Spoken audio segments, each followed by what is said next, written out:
मंठा तालुक्यातील मौजे किर्ला येथील संत सेवालाल महाराज तांडा समृद्धी योजना अंतर्गत मंजूर करण्यात आलेल्या सुमारे 20 लाख रुपयांचा सिमेंट रस्ता व भूमिगत नाली बांधकामात मोठ्या प्रमाणावर अनियमितता व आर्थिक गैरव्यवहार झाल्याचा आरोप करण्यात आला आहे।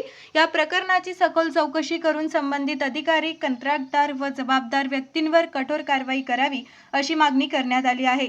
या प्रकरणी वसंत विचारधारा मंच महाराष्ट्राचे संयोजक राजेश श्रीराम चव्हाण जालनकर यांनी जिल्हा परिषद प्रशासनाकडे तक्रार दाखल केली होती। त्यानंतर महाराष्ट्र प्रदेश काँग्रेस कमिटीच्या ओबीसी विभागाचे सदस्य वसंत संपतराव मुंडे यांनी ग्रामविकास मंत्री, राज्यमंत्री तसेच पंचायत राज विभागाच्या वरिष्ठ अधिकाऱ्यांकडे लेखी निवेदन देऊन चौकशीची मागणी केली।